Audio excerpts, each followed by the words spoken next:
Hey Puds, this is Jar, and this is going to be my first tutorial video for MX Simulator, sort of like where I got started 3 weeks ago and where I'm at now, just little tips and shit. I'm just going to start in bike setup. Here I'm down to riding stability at 20. I'd recommend you have it on like 80 or 85 until you're used to it. If I turn it back up to 80 now, it's fucked up. Stop wheelies, no. I'm still left automatic shifting on, just because there's so much to get used to, so I kind of feel like you should leave it on auto for a bit until you're really used to everything else going on, because just confusing the fuck out of yourself trying to find the right gear when that's not something you need to be worrying about right away.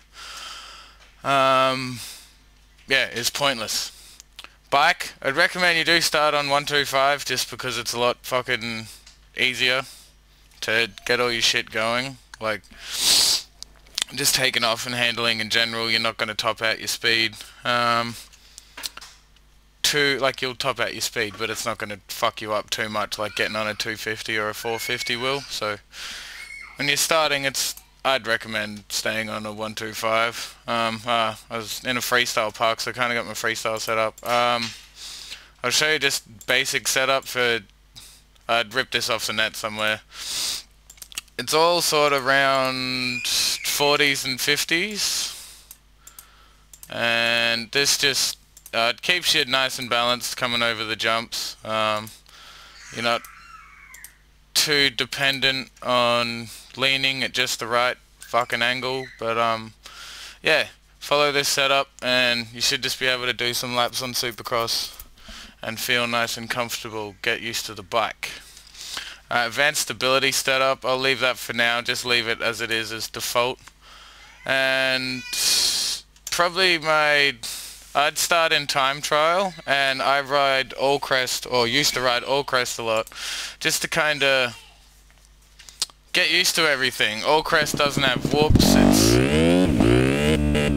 nice and simple, open berms, big flat jumps. You're not like you have little chance to case it on stupid fucking jumps for no reason, and then you're like trying to do live comms so you're not paying attention and you just run over the edge of the berm. But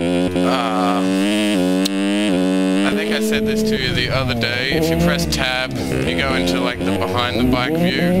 Now I use this to sort of get used to it, and once you pick up the riding it does help so much more being in this view, finding your line, getting the right way through all the berms rather than just... It's kind of guesswork when you're staring at the back of the bike. When you're on the bike you know exactly where that fucking wheel's going, so I'd recommend you get into this view, and I wouldn't recommend you do that.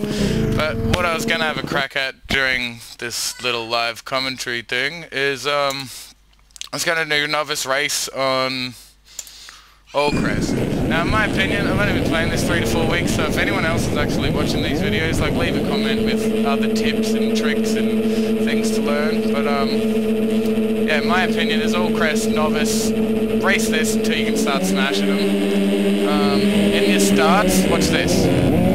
That always happens, and if you're amongst it, you'll be a part of it. They find a way to ruin you, so just hang back on your start until you're used to beating everybody like pull short champion.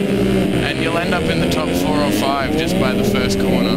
And then you run up the arse of some other dickhead because you're not on the right brake. At the end of this I'm going to quickly go over my controller setup and show you like how I started it and what I'm running now with my controller, because one of the biggest differences I found was with the motion joy thing, when you reset the calibration of your control back to default, you get full use of the joystick. For some reason when you first plug it in, your right joystick does not have an up or down axis.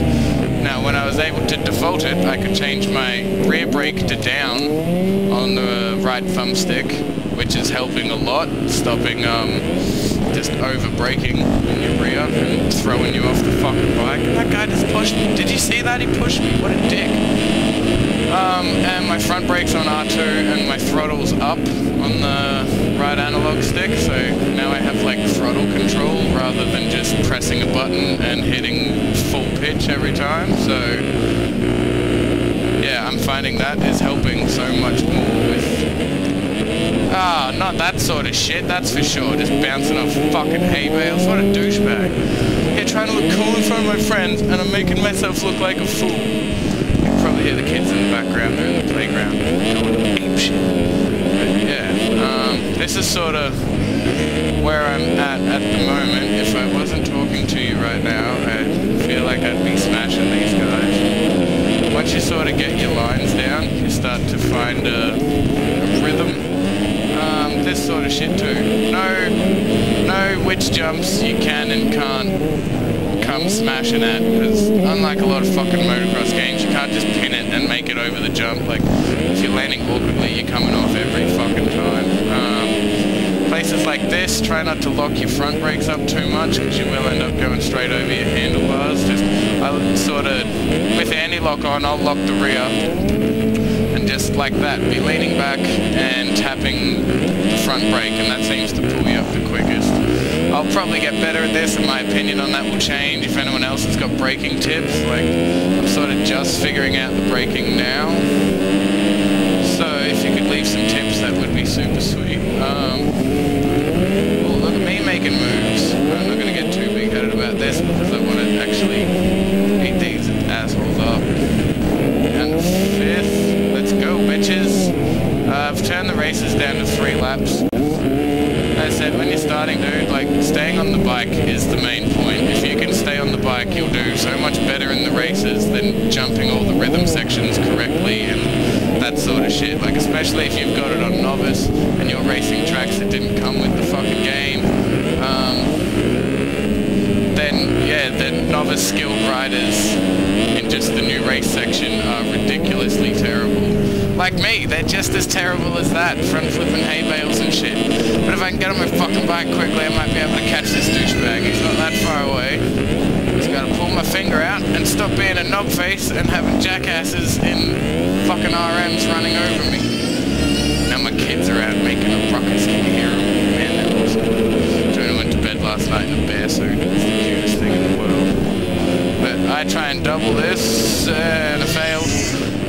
Ah, casing out on the top. I try and double that because every time I've tried to triple it, I just fall short, and I'm pretty sure it's like, well, what I've noticed a lot, and I think you'll pick it up very quickly as well, is that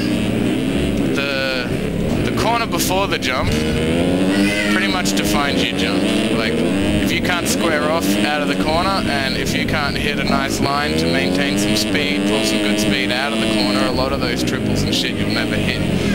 It's not really to do with I need more acceleration or that sort of thing. Like, a tiny bit can help with, like, your... Oh, there we go, up on the front wheel. James Stewart, the motherfucker. Yeah, a tiny bit of that sort of shit can help, the right suspension setup and the right gearing, but I'm sure we'll get to that the better we get at this. But let's get better at it together. This is what I know so far, and this is what's helping me. So, making passes. Ah, going down. Going down on the final fucking down ramp. Come on, guy. Position 5. Look at that. Nice pass and move. 2 guys in 1 jump. Let's go. Oh, I've nearly caught up to this guy. Ah, you motherfucker on the top of the berm. I've got like 2-3 corners left. Go, go, go, go, go. Oh, dude, I'm loving this game so much. Like, it is ridiculous. I'm a Minecraft junkie, and this has got me stop playing Minecraft. It almost makes me want to buy a bike again. Ugh. Also makes me want to buy a bike again. I haven't ridden an actual fucking motorbike in years, since I was like 16 or 17. And I'm really keen to get back out and go for a strap. Like, none of this jumping bullshit. Like, 1 major trip to hospital is enough in your lifetime for motorbike accidents, but that's a whole other story. Just, come on, guys. Ah, damn it. Look at that shit. Finishing in 7, 6 assholes already over the line. See that entry speed? And whipping the final tabletop. And we'll just be a douchebag here for no reason. Woohoo! Well, this has been my first sort of tips. If you made it through all the dribbling, rambling, then awesome.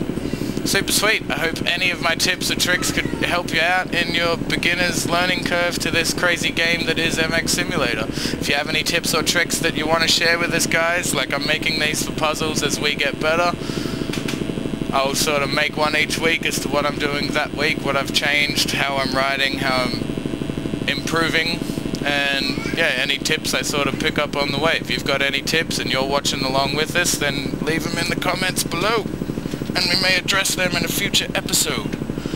Any track recommendations, bike recommendations, setup recommendations, this sort of stuff will all help. Like, I'm very new to the game, and I'm trying to show a mate so we can get online and just start smashing it together.